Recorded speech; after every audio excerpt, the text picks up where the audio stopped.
I am Danny, also known as the Pavement Poet. You will typically find me travelling around from town to town, writing my poetry on the pavements, in streets, up and down the UK and Europe. This is the Pavement Poets Podcast.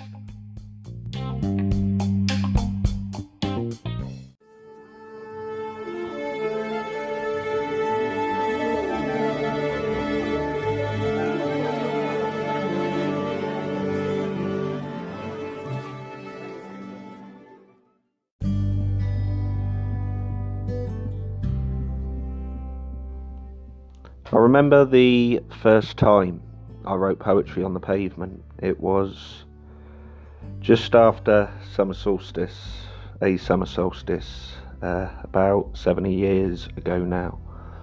I'd been travelling for 2 years at this point, and I'd walked across Wiltshire down to Stonehenge, and things just kind of rolled from there. I'd fallen asleep just before the sunrise, woke up with the sun rising in the distance in a perfectly clear sky, and literally stood up, walked into Amesbury, got on a bus and headed to Swindon, where I wrote the poetry on the pavement for the first time.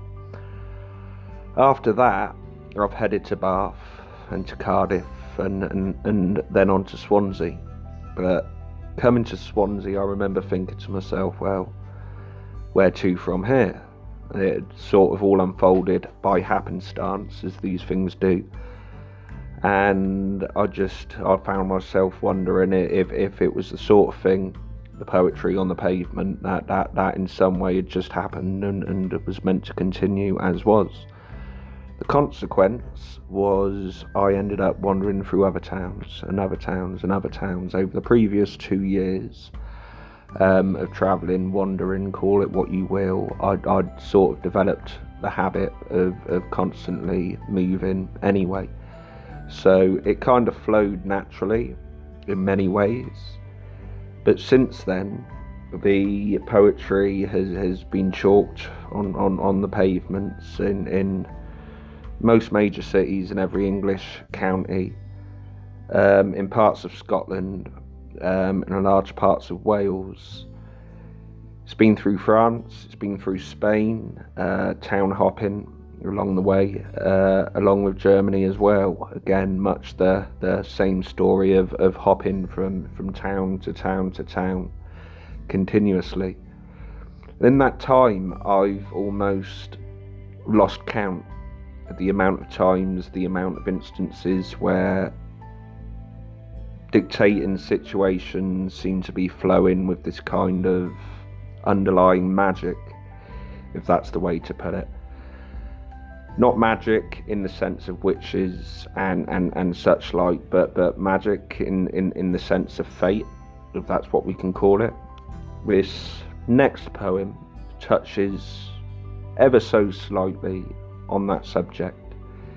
It kind of follows, I don't know, my journey, as it were, through France, through Spain, and the time I've spent in Germany, chalking the pavements there.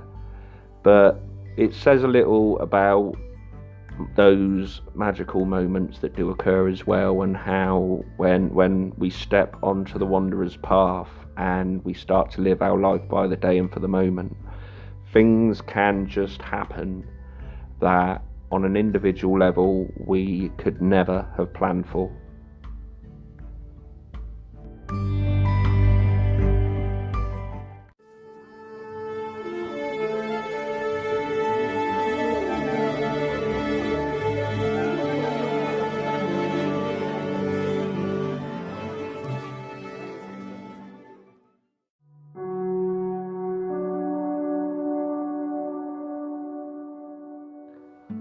I've chalked my way through France and Spain, spirits move to break the chains, which fix me to this earthly place where Lady Fate stands full of grace. I've seen her walking by the Rhine, sat smiling at my chalky rhymes. Her words were that she'd come to meet the poet sat at German feet. I told her that I'm not so sure I'd planned to sit there with my chalk, but that just made her break a grin, her face so bright the heart could sing. So here I am, sat with my chalk and etching poems on the floor, in rainbows trailing at my feet, a chalky trail made to be.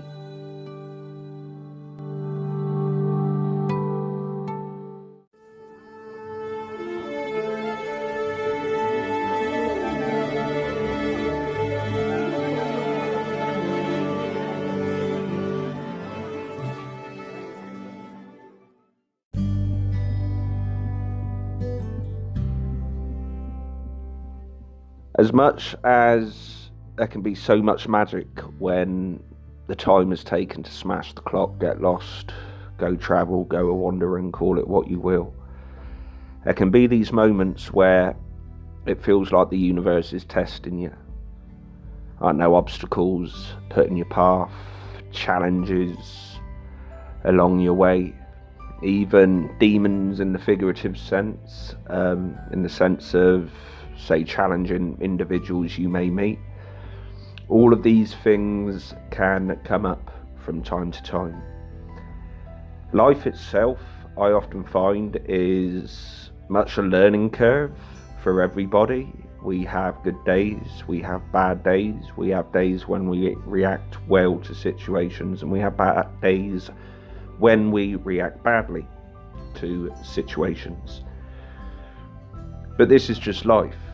The difference with the wanderer's lifestyle, the lifestyle of a person who's constantly travelling, constantly on the road, constantly exposed to yet more and more people in more and more places. The thing with this lifestyle is you kind of have a higher exposure to problems at points, these obstacles that come up, these challenges that come up. Whether it's having a passport stolen in Frankfurt, or an awkward situation with another person that ends altogether badly. The next poem touches on this. It kind of talks about demons again, in that figurative sense of something challenging, whether that's an individual or a situation, coming along to test us on our path. I like to think that the message from this is that though at times these challenges can come up, it's no reason to not carry on with what you're doing.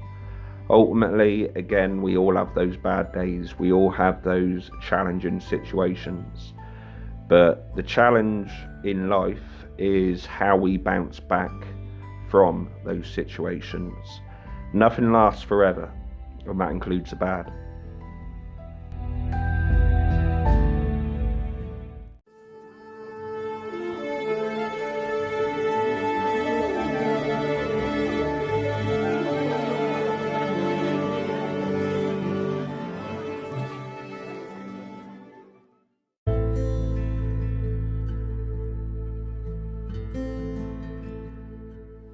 The devil comes to set his test and ask me one more pound of flesh. His eyes, they look deep into mine as if to shift the smog of time. A demon sits there taking notes on times gone by and tales wrote, just as the devil sets his test and asks for one more pound of flesh. I tell him that I have no time, I'd rather be sat chalking rhymes. I tell him to release my soul as fire burns and drums they roll. My eyes, they look deep into his as angels pass and patterns shift, just as the devil sets his test and asks for one more pound of flesh.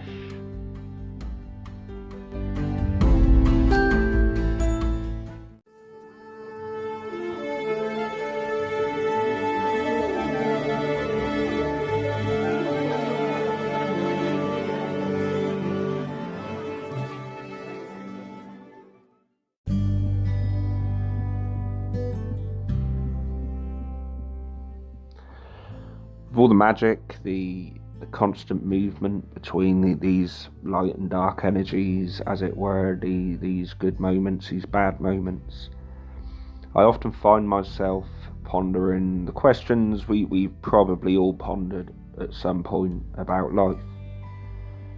For me, my life has become, I don't know, very unique to me ever since the moment I posted those keys through that letterbox 9 years ago now. That in itself set me on a path. It threw me into a moment that in many ways I haven't been in control of for all that time. But this poem touches on that subject. It asks the questions of life that we probably all answered at some point. And I suppose I can only hope that you get the same meaning from it as I put into it.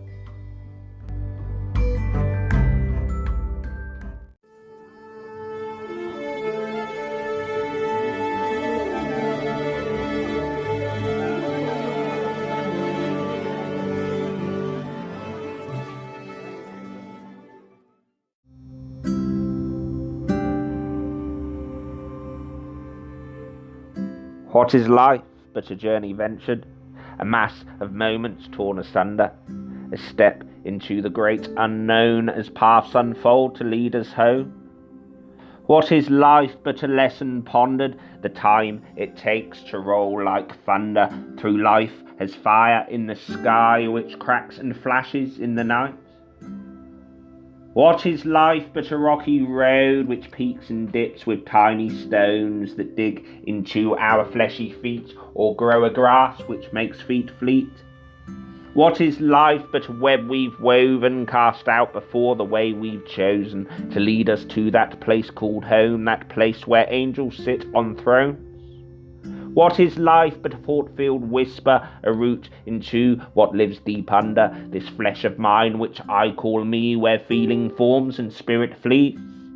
What is life but a mass of senses struck time again, where memories shelter the time to come and be, for now not much more than the time to bow? What is life but a glory dreamt of, a chance to flow with all we spoke of, the time to grow and fall like leaves which sit upon the old oak tree?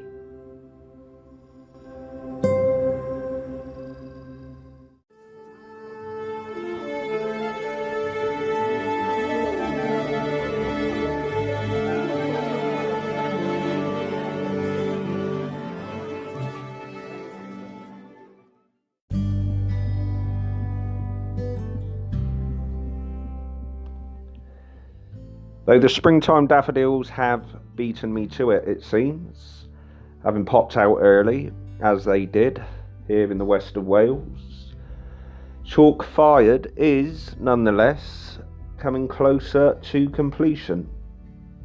It's a book, poetry, and stories of the travel, the wandering, the adventures, how I came to be writing my poetry on the pavement. along with photographs from many of the towns and cities across the UK and Europe that I've worked in over the last 7 years. It has, of course, been a huge project to get this going. There's been a lot of work that's gone into it, not just in terms of sitting down, writing the book, getting it done, selecting the photographs, but actually making that into a book itself that can be published and sold just like any other book. But I am glad to say that Chalk Fired is now very, very close to completion, and I hope that you will be able to enjoy it at some point in the not too distant future.